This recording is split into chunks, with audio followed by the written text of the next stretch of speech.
انجانے میں ایک ایسے مرد کو دل دے بیٹھی تھی جو کسی اور کی ملکیت، کسی اور کا شوہر تھا۔ اس کی ذاتی زندگی میں زمل افندی کی گنجائش تو کہیں بھی نہیں نکلتی تھی۔ کانپتی انگلیوں سے انٹر کا بٹن کلک کر کے اس نے شہباز حسن کو انکم سٹیٹمنٹ میل کی تھی، تو یعنی شہباز حسن اس کے آنسوؤں کا ذمہ دار نہیں تھا۔ ہاں، وہ اس کے کسی جذبے کے لیے جواب دہ نہیں تھا۔ زمل کے دل نے بہت آرام سے شہباز حسن کو بری الذمہ قرار دے دیا تھا۔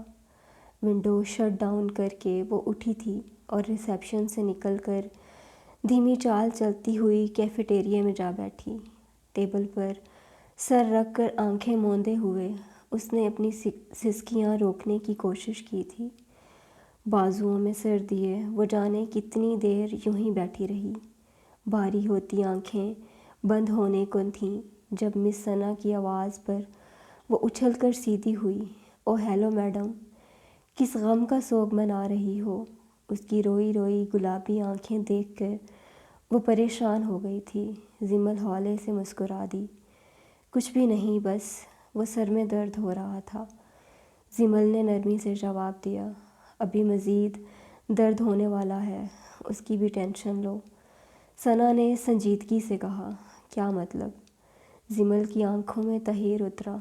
تمہیں سر بلا رہے ہیں، بہت غصے میں ہیں، آیت الکرسی کا ورد کرتے ہوئے جانا۔ مسکراتے ہوئے اسے باور کرواتی وہ جانے کو پلٹی تھی۔ زمل فوراً کھڑی ہو گئی۔ مگر ہوا کیا ہے؟ وہ حقیقتاً پریشان ہو چکی تھی۔ 7 لاکھ کا لاس۔ ثنا نے جواب دیا، واٹ؟ زمل کی آنکھیں پوری کھل گئیں۔ Yes, and this loss is suffered just because of you. Sana کے جواب پر زمل کے چہرے کا رنگ پیلا پڑ گیا۔ مگر میں نے تو کچھ بھی نہیں کیا مس ثنا۔ وہ ہکلا گئی۔ آئی ڈونٹ نو، تم ہی تو اکاؤنٹس پریپیئر کرتی ہو۔ آج تم نے جو سراج اینڈ احمر کمپنی سے ڈیلنگ کی انٹریز سر کو میل کی ہیں، وہ بدقسمتی سے سر خالد نے بنا دیکھے اپرووڈ کر دی تھیں۔ اور مزے کی بات یہ ہے کہ جو 7 لاکھ ہم نے احمد جعفری سے لینے تھے، وہی 7 لاکھ ہمارے ہونہار کیشیئر نے ان کے اکاؤنٹ میں ٹرانسفر کر دیے ہیں، اور اب ان 7 لاکھ کی واپسی کا دور دور تک کوئی امکان نہیں ہے، بیکاز احمد جعفری سے پیمنٹ لینا ہی شیر کے منہ سے نوالا نکلوانے کے مترادف ہے۔ کچا یہ 7 لاکھ جو ہم اسے دے چکے ہیں، ان کی واپسی تو۔ اس نے بات ادھوری چھوڑ کر کندھے اچکائے۔ زمل کی ہتھیلیوں میں پسینہ اتر آیا۔ کہاں وہ مہینے کے 15,000 کمانے والی معمولی سی امپلائی، اور کہاں 7 لاکھ؟ مگر میں نے تو ساری انٹریز ٹھیک کی تھیں۔ وہ رونے والی ہو گئی۔ بھلا 7 لاکھ کا نقصان کہاں سے پورا کرتی؟ مجھ سے کیا کہہ رہی ہو؟ جا کر سر کو بتاؤ۔ سر خالد بھی ان کے آفس میں ہی ہیں، اور احمد کیشیئر بھی انہی کے سامنے پلیز پلیز کر رہا ہے۔ اب تمہاری باری ہے، گو فاسٹ۔ سنجیدگی سے کہہ کر وہ آرام سے چلتی ہوئی وہاں سے نکلتی چلی گئی، جبکہ زمل کے ہاتھ پاؤں باقاعدہ کانپنے لگے۔ شل ہوتی ٹانگوں کو گھسیٹتے ہوئے اس نے شہباز حسن کے آفس کا رخ کیا۔ لبوں پر خود بخود آیت الکرسی کا ورد شروع ہو گیا تھا۔ آفس روم کے دروازے پر ہی اس نے قدم رک گئے۔ گردن موڑ کر اس نے کوریڈور کے شروع میں لگی گھڑی کو دیکھا جو شام کے 6 بجا رہی تھی، یعنی ڈیوٹی ٹائم آف ہو چکا تھا۔ ڈرتے ڈرتے اس نے دروازہ ناک کیا تھا اور پھر اندر جھانکا۔ مے آئی کم ان سر؟ اس کی آواز میں کپکپاہٹ تھی۔ وہ ٹیبل پر دونوں ہاتھ رکھ کر ذرا جھک کر کھڑا ہوا تھا۔ اس کے پوچھنے پر سر اٹھا کر اس کی جانب متوجہ ہوا۔ یس، کم ان۔ سرد لہجے میں جواب دیا گیا تھا۔ وہ سختی سے ہاتھ کی انگلیاں بھیجے اندر داخل ہوئی تھی۔ ثنا کی اطلاع کے مطابق سر خالد مینیجر اور سر احمد کیشیئر دونوں ہی آفس میں موجود تھے۔ آپ دونوں جا سکتے ہیں۔ شاہ نے سنجیدگی سے ان دونوں کو رہائی کا پروانہ تھمایا۔ سر جھکائے وہ دونوں فوراً وہاں سے نکلے تھے۔ زمل کی گھبراہٹ میں اضافہ ہونے لگا۔ اس نے چور نظروں سے شہباز حسن کی طرف دیکھا جو اب اپنی چیئر پر بیٹھ چکا تھا۔ بیٹھیے پلیز، اسے کمرے کے بیچوں بیچ کھڑے دیکھ کر وہ سختی سے بولا۔ وہ فوراً ٹیبل کے پاس پڑی چیئرز میں سے ایک پر آ کر بیٹھی۔ سر میں نے ساری انٹریز ٹھیک پاس کی تھیں، وہ کپکپاتی آواز میں صفائی دے رہی تھی۔ شہباز نے اپنے سامنے کھلے لیپ ٹاپ کو گھما کر اس کا رخ زمل کی طرف کیا۔ سامنے ہی لاسٹ منتھ کی بیلنس شیٹ تھی جو اس نے آج تیار کی تھی، اوپن تھی۔ اس نے پریشانی سے شہباز حسن کی طرف دیکھا۔ سبز آنکھوں میں نمی اتر رہی تھی۔ ایک نظر دیکھیں اس کو، یہ صبح آپ نے ہی مجھے میل کی تھی شاید۔ وہ بے حد سنجیدگی سے بات کر رہا تھا۔ زمل نے ایک نگاہ لیپ ٹاپ کی اسکرین پر ڈالی۔ جی سر، اس نے بمشکل اعتراف کیا۔ جو ڈیٹا میں نے آپ کو میل کیا تھا اس کے مطابق احمد جعفری 7 لاکھ سے ہمارا ڈیٹر تھا۔ ڈیٹر وہ شخص جس سے رقم لینی ہو، اور آپ نے اسے لائبلٹی سائڈ پر کریڈیٹر شو کیا ہے مس زمل۔ کریڈیٹر وہ شخص جس کو رقم دینی ہو۔ اس کی آواز میں اتنی سختی تھی کہ وہ کانپ کر رہ گئی۔ اکاؤنٹنٹ بن جانا بچوں کا کھیل نہیں ہے مس زمل۔ اتنی لاپرواہی، اتنی غیر ذمہ دارانہ حرکت کہ 7 لاکھ کا لاس کروا چکی ہیں آپ۔ احمد جعفری یہ 7 لاکھ اتنی آسانی سے واپس نہیں کرے گا۔ میرا یہ نقصان اب کون پورا کرے گا مس زمل؟ آپ بھی احمد اور خالد کی طرح سوری کہہ دیں گی، بٹ مجھے صرف اتنا بتا دیں کہ اس غلطی کا حقیقی ذمہ دار کون ہے۔ یقیناً آپ ہی ہیں، رائٹ؟ وہ درشتگی سے پوچھ رہا تھا۔ سر جھکائے بیٹھی زمل نے بے دردی سے ہونٹ کچلے۔ آنکھوں میں چپکتے آنسو بہت تیزی سے گالوں پر لٹکے تھے۔ اس نے دوبارہ لیپ ٹاپ کی اسکرین دیکھی تھی جہاں پر پریپیئرڈ بیلنس شیٹ میں احمد جعفری 7 لاکھ سے کریڈٹ ہو رہا تھا۔ سوری سر، اس نے بھیگی پلکیں اٹھا کر شہباز حسن کی طرف دیکھا۔ میں نے جان بوجھ کر نہیں کیا مم، میں بہت ڈپریس تھی، پتہ نہیں کیسے یہ مجھے پتہ نہیں چلا۔ مجھے تو سمجھ ہی نہیں آ رہی کہ یہ مجھ سے ہو کیسے گیا۔ وہ ہاتھوں میں چہرہ چھپا کر بری طرح رو پڑی۔ اس کے یوں رونے پر شہباز حسن بکھلا گیا۔ آئی ایم ریئلی سوری سر، مم، میں آپ کا یہ نقصان پورا کر دوں گی۔ آپ جتنے سال کہیں گے میں اتنے سال بنا سیلری لیے آپ کے لیے کام کروں گی، بٹ پلیز سر مجھے معاف کر دیں، آئی ایم ریئلی سوری۔ وہ گھبراہٹ میں جو منہ میں آیا بولتی چلی گئی۔ آنسو متواتر گالوں کو بھگو رہے تھے۔ شہباز حسن یکٹک اس کے ہلتے گلابی لبوں کو دیکھ رہا تھا جن کی لرزش بہت واضح تھی۔ ایک پل لگا تھا اور سرخ پڑتی سبز آنکھیں اسے بے بس کر گئی تھیں۔ مس زمل، پلیز رونا بند کریں۔ خود کو کمپوز کرتے ہوئے وہ دھیمے لہجے میں بول پڑا۔ نہیں سر، مم، میں ہوں ہی پاگل، میری ہی غلطی ہے، مجھے احتیاط برتنی چاہیے تھی، اینڈ آئی نو کہ میرے رونے سے آپ کا اتنا بڑا لاس ریکور نہیں ہو جائے گا، بٹ پلیز آپ۔ شہباز حسن نے اس کی بات کاٹ دی تھی۔ اسی لیے تو کہہ رہا ہوں کہ میرا مزید نقصان مت کریں، پلیز چپ ہو جائیں۔ اس کی سبز آنکھوں میں جھانکتا ہوا کھویا کھویا سا بولا تھا۔ کیا مطلب؟ اس کی معنی خیز بات زمل کے تو خاک بھی پلے نہ پڑی۔ مطلب تو مجھے بھی سمجھ نہیں آ رہا۔ اس کے حسین چہرے پر نگاہ جماتے ہوئے وہ پریشانی سے بولا۔ سر، آئی تھنک اٹس ناٹ لاس۔ آنکھوں سے بہتے آنسو صاف کرتے ہوئے وہ اپنی طرف سے اس کی پریشانی کم کرنے کو بولی تھی۔ شہباز حسن نے ایک نگاہ خاص اس کے روئے روئے گلابی چہرے پر ڈالی تھی۔ I think it's a big loss miss Zamal, a loss that can be recovered only by yourself. میرا خیال ہے یہ بہت بڑا نقصان ہے مس زمل، ایک نقصان جو صرف تمہارے وجود، تمہاری ذات سے ہی پورا کیا جا سکتا ہے۔ اس کا چہرہ نگاہوں کی زد میں لیے وہ سنجیدگی سے کہہ رہا تھا۔ مطلب ایک بار پھر اس کی بات زمل کے سر پر سے گزری تھی۔ مطلب یہ کہ دوبارہ سے انٹریز پاس کریں گی اور ان 7 لاکھ کو بیڈٹس کے اکاؤنٹ سے شو کروائیں گی۔ ہوپس ہو کہ یہ بیڈٹس ریکور ہو جائیں، ورنہ سزا کے طور پر آپ کو زندگی بھر میرے ساتھ رہنا پڑے گا۔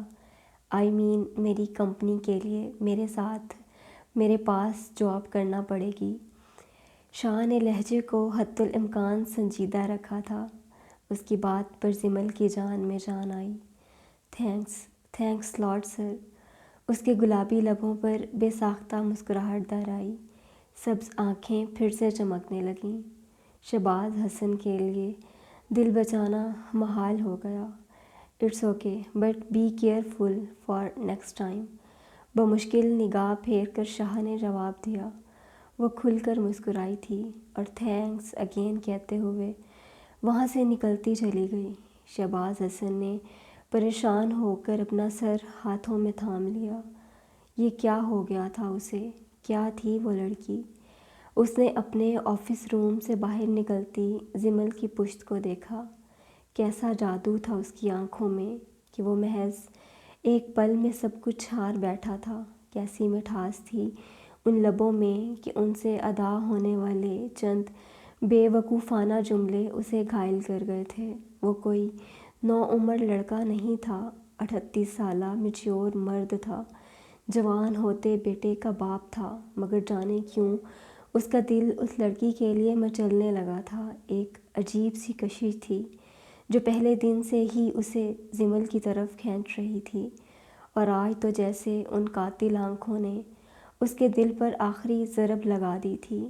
یہ میچور عمر کی محبت اس کے لیے خوشی کا نہیں بلکہ پریشانی کا باعث تھی۔ وہ نوخیز کلی جیسی لڑکی بھلا اس کی محبت کو کیوں کر قبول کر سکتی تھی؟ اس نے بے بسی کے شدید احساس تلے اپنی آنکھیں موند لیں۔ میرے دل پر ملنے والی آخری دستک ہو تم۔ اف، میں کیسے تم سے دامن بچاؤں گا زمل؟ وہ جتنا اس کے بارے میں سوچ رہا تھا اتنا ہی بے بس ہو رہا تھا۔ بی بی کو ہوش آ گیا ہے سائیں، داد بخش نے اسے بتایا تھا۔ وہ سرعت سے فاطمہ کی طرف بڑھا۔ ان کے بیڈ کے پاس کھڑی وہ لڑکی اپنے ہاتھوں میں ان کا ہاتھ لیے ہچکیوں سے رو رہی تھی۔ میں نے آپ کو کتنی بار کہا کہ میرے ساتھ ہاسپٹل چلیے، مگر آپ نے کبھی میری بات نہیں مانی۔ اب دیکھ لیں اپنا کیا حال کر لیا ہے آپ نے۔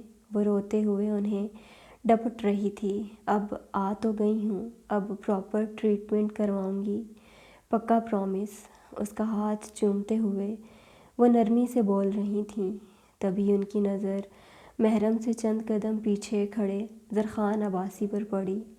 بہت ضدی ہو تم، کر لی نا اپنی مرضی؟ اس کے ستے ہوئے وہ خفگی سے بولیں۔ محرم نے پلٹ کر دیکھا زرخان کو۔ وہاں دیکھ کر اس نے فوراً اپنے آنسو پونجھ لیے۔ یہ میری مرضی نہیں ہے، یہ آپ کی زندگی کے لیے بہت ضروری تھا۔ میں آپ کو یہاں نہ بھی لے کر آتا تب بھی یہ محترمہ کبھی نہ کبھی آپ کو یہاں لے ہی آتی۔ آپ کو آنا تو یہیں تھا فاطمہ موم، سو اچھا ہوا نا کہ میں ہی لے آیا۔ وہ نرمی سے مسکرا دیا۔ محرم زمین پر نگاہ جمائے کھڑی تھی، ورنہ اس کو مسکراتے دیکھ اسے حیرت کا جھٹکا ضرور لگتا۔ مجھے تمہارا فیصلہ پسند نہیں آیا زرخان، میں تو یہاں آرام سے بستر پر پڑی رہوں گی، اور میری محرم کا کیا ہوگا زرخان؟ وہ کب تک ہاسپٹل میں رولتی رہے گی؟ وہ سنجیدگی سے کہہ رہی تھی۔ محرم نے بھیگی آنکھوں سے ان کی جانب دیکھا۔ میں یہیں آپ کے پاس رہوں گی مومی، وہ بول پڑی۔ میں اسی کے بارے میں آپ سے بات کرنے والا تھا۔ میں اسے گھر لے جاتا ہوں، جب تک آپ ٹھیک نہیں ہو جاتی یہ عباسی ہاؤس میں رہ لے گی۔ It's not a big issue mommy, وہ نرمی سے کہہ رہا تھا۔ اس کی بات سن کر محرم نے فوراً نفی میں گردن ہلائی تھی، مگر فاطمہ اس کی طرف متوجہ نہیں تھی۔ البتہ زرخان کی نظروں سے اس کا یہ انکار مخفی نہیں رہا تھا۔ اٹس اے بگ ایشو مائی سن، میں خود اس گھر میں نہیں جانا چاہتی، تو بنا کسی رشتے کے اپنی بیٹی کو کیسے وہاں رہنے دے سکتی ہوں؟ وہ ٹھہر ٹھہر کر دھیمے لہجے میں بات کر رہی تھیں۔ آپ وہاں نہیں جانا چاہتی تو مت جائیے، مگر اس کو لے جانے پر پابندی مت لگائیں پلیز، کیونکہ میں خود بھی اسے یہاں ہاسپٹل میں نہیں چھوڑوں گا۔ بلیو می، میں اس کا ہر طرح سے خیال رکھوں گا، آپ پلیز پریشان مت ہوں۔ وہ انہیں سمجھانے کی اپنی سی کوشش کر رہا تھا۔ تم کس رشتے سے خیال رکھو گے اس کا؟ کیا لگتی ہے یہ تمہاری؟ کیا جواب دو گے اپنے باپ کو؟ آخر میں ان کا لہجہ تلخ ہو گیا تھا۔ آپ کی بیٹی ہے یہ، اور میرے لیے یہی رشتہ کافی ہے۔ وہ پھر سے مسکرایا کہ بہرحال ہر صورت انہیں قائل کرنا چاہتا تھا، تمہارے لیے کافی ہے، مگر محرم کے لیے یہ رشتہ کافی نہیں ہے زرخان۔ ان کا انداز پر سوچ تھا۔ داد بخش خاموش تماشائی بنا کھڑا تھا، جبکہ محرم ان دونوں کی بے سروپا گفتگو نہ سمجھی سے سن رہی تھی۔ کیا چاہتی ہیں آپ؟ میری چاہت کا احترام کرو گے تم؟ فاطمہ کے چہرے پر ایک پھیکی مسکراہٹ اپنی جب دکھلا کر غائب ہو گئی۔ زرخان نے بغور ان کے کمزور چہرے کو دیکھا۔ ہر صورت کروں گا، آپ اپنی چاہت بتائیے، زرخان عباسی حاضر ہے۔ وہ سنجیدگی سے بول رہا تھا، جبکہ داد بخش بات کی تہہ تک پہنچتے ہوئے شدید حیرت کے عالم میں زرخان کے سنجیدہ چہرے کو دیکھ رہا تھا۔ سائیں، وہ ایک قدم اس کی طرف بڑھا تھا، شاید اسے کچھ کہنا چاہتا تھا، روکنا چاہتا تھا، علیزے کی بابت کچھ سمجھانا چاہتا تھا، مگر زرخان نے ہاتھ اٹھا کر اسے قریب آنے سے روک دیا تھا، پھر آنکھ سے اشارہ کیا، جس کو سمجھتے ہوئے وہ فوراً محرم کے پاس آیا تھا۔ بی بی، آپ چلیے میرے ساتھ۔ ہاتھ باندھے وہ مؤدبانہ درخواست کر رہا تھا۔ محرم نے پریشان ہو کر فاطمہ کی طرف دیکھا۔ ان کے اشارہ کرنے پر وہ منہ بسورتی ہوئی داد بخش کے ساتھ کمرے سے نکل گئی۔ کیا چاہتی ہیں آپ؟ ان کا ہاتھ تھام کر وہ نرمی سے پوچھ رہا تھا۔ فاطمہ نے نم آنکھوں سے اس کی جانب دیکھا۔ محرم کے لیے ایک محرم چاہتی ہوں، اپنی بیٹی کے لیے ایک محفوظ پناہ چاہتی ہوں۔ تمہیں چاہتی ہوں زرخان، اپنی محرم کے لیے زرخان چاہتی ہوں۔ وہ بہت دھیمے لہجے میں التجا کر رہی تھیں۔ آنکھوں سے نکلتے آنسو تکیے میں جذب ہو رہے تھے کہ ایک پل کو ان کے نحیف ہاتھ پر زرخان کے مضبوط ہاتھوں کی گرفت ڈھیلی پڑی تھی۔ تم ہچکچا رہے ہو، انکار کرنا چاہتے ہو؟ فاطمہ نرمی سے مسکرائی تھیں۔ ہاں، میں ہچکچا رہا ہوں، میں شاکڈ ہوں کیونکہ اگر آپ میرے لیے اپنی بیٹی کو چنتیں تو شاید میں شاکڈ نہ ہوتا، مگر آپ نے مجھے اپنی بیٹی کے لیے چنا ہے۔ آئی ایم شاکڈ فاطمہ موم کہ آپ نے مجھے اس قابل سمجھا کہ اپنی عزیز از جان ہستی میرے حوالے کرنا چاہ رہی ہیں۔ I am really shocked. ان کے ہاتھ پر اپنے ہاتھ کی گرفت نرمی سے مضبوط کر کے وہ حیرت زدہ سا بول رہا تھا۔ فاطمہ نے ایک پرسکون سانس خارج کی۔ مولوی کو کتنے بجے کا وقت دوں؟ موبائل کی اسکرین آن کرتے ہوئے وہ نرمی سے پوچھ رہا تھا۔ 1 گھنٹے بعد کا وقت دے دو، میں نیند میں جانے سے پہلے محرم کو محرم زرخان علی عباسی بنتے دیکھنا چاہتی ہوں، وہ مطمئن سی کہہ رہی تھیں۔ لبوں پر ایک پرسکون مسکراہٹ تھی۔ وہ اس بات میں سر ہلا کر اٹھ کھڑا ہوا، پروقار چال چلتا ہوا وہ روم سے باہر آیا تو بینچ پر سر جھکائے بیٹھی تھی۔ صبح والے سفید یونیفارم میں ملبوس تھکی تھکی سی وہ قابل رحم لگ رہی تھی۔ دیوار پر ایک ہاتھ ٹکا کر کھڑا داد اسے تکتے ہوئے اس کے پاس آیا، جبکہ زرخان کے باہر آ جانے پر محرم نے فوراً اندر کا رخ کیا۔